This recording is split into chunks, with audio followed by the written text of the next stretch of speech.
आप सभी विद्यार्थियों का स्वागत है एक नए वीडियो में।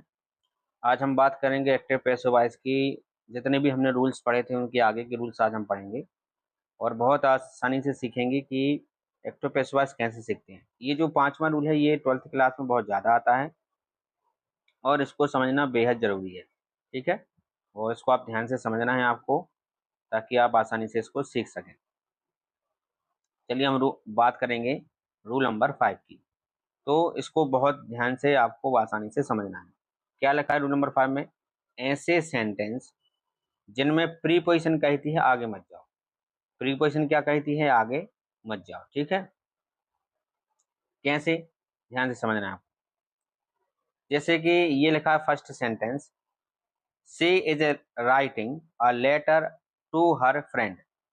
तो इसमें प्रीपोजिशन जो हम बात करेंगे प्रीपोजिशन की, तो वो क्या दी गई है? ये दी गई है टू, जो आपको हमने सर्कल में दिखाई है। ये टू आपको दी गई है, तो टू हो जाएगी प्रीपोजिशन। तो देखो, प्रीपोजिशन का वीडियो हम आपको बाद में अलग से बना सिखाएंगे। प्रीपोजिशन जो है बोर्ड एग्जाम में 2 नंबर की आती है या 2 से 3 नंबर की जरूर आती है, तो उसके लिए भी हम आपको वीडियो बना देंगे। तो she is writing a letter to her friend, तो जो टू है ना, ये हो जाएगी प्रीपोजिशन। तो अपन को करना क्या है, जो सेंटेंस है ना, ये जो सेंटेंस है, तो अपन टू के आगे ऐसा एक छोटा सा ऐसा अपन क्या करेंगे, ब्रैकेट टाइप का बना देंगे। अपने मन में अपन रख लेंगे कि ये ब्रैकेट है। मतलब आपको मन में ये सोचना है कि हमें इससे आगे नहीं बढ़ना है। ठीक है, जैसे टू है तो अपन को मान के चलना है कि हमारा सेंटेंस कितना है, इतना छोटा बस है, सिर्फ लेटर तक, इतना इतना सेंटेंस है अपना। ठीक है, तो सी इज राइटिंग अ लेटर, तो अपन क्या करते थे, ऑब्जेक्ट लेते थे ना, वर्ब के बाद ऑब्जेक्ट रहता है तो आ लेटर आ जाएगा आगे। इज का पार्टनर होता है एम और आर, तो आ लेटर के साथ इज ही लगेगा। राइटिंग लिखा है ना, तो पहले से हेल्पिंग वर्ब, पहले से आईएनजी लिखा है ना, तो यहाँ पे थोड़ी सी मिस्टेक हो गई, डबल टी लिखा है यहाँ पे, राइटिंग में डबल टी आ गया, तो यहाँ पे डबल टी नहीं आएगा। ठीक है, यहाँ पे जो है ये मिस्टेक हो गई, जिसको सुधार लेना आप।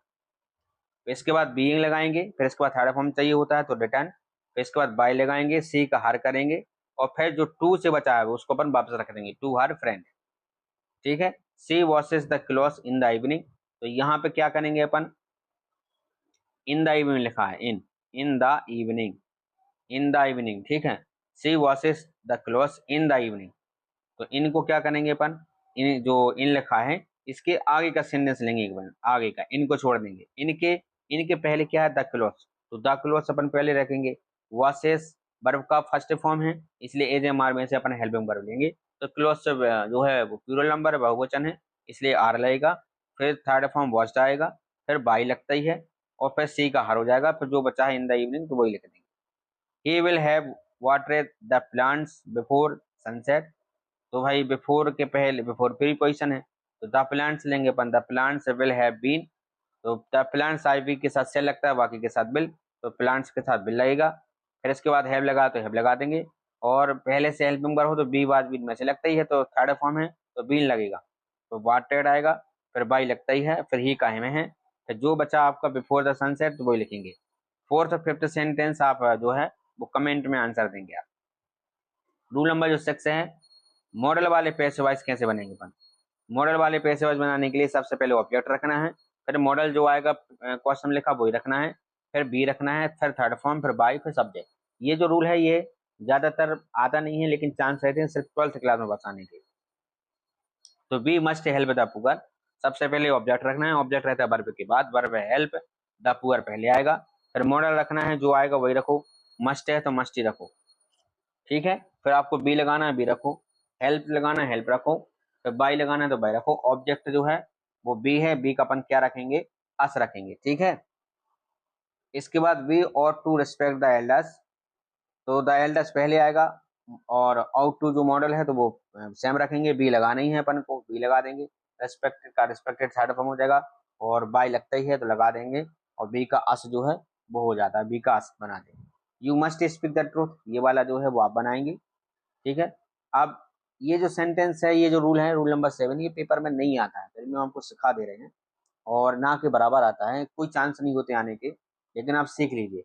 जैसे कोई सेंटेंस होता है काइंडली से शुरू होता है या प्लीज से शुरू होता है, तो काइंडली और प्लीज से शुरू होने वाले जो वाक्य होते हैं उनको अपन पैसे वाइज कैसे बनाएंगे, तो पहले अपन को लिखना है यू आर रिक्वेस्टेड, ठीक है, फिर टू लगाना ही है, फिर फर्स्ट फॉर्म लगाना है, इसमें थर्ड फॉर्म नहीं आएगा।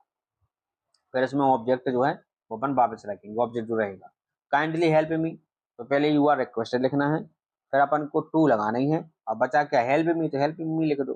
Please give me a pen, तो यू आर रिक्वेस्टेड लिखना ही है, फिर टू लगाओ, फिर मी लिखो, फिर आप जो बचा है वो लिखो। तो आई होप आपको समझ में आ गया होगा। इसके बाद अपन मिलते हैं आगे के जो रूल नंबर 8 है, हम इसके आगे रूल नंबर नहीं पढ़ाएंगे, इसके देखते हैं, अगर आप लगेगा यदि तो हम आपको रूल नंबर 8 भी पढ़ा देंगे। बाकी आगे हम प्रीपोजिशन आपको सिखाने वाले हैं, तो आप थोड़ा सा वेट कीजिए, प्रीपोजिशन बहुत जल्दी सिखाने वाले हैं।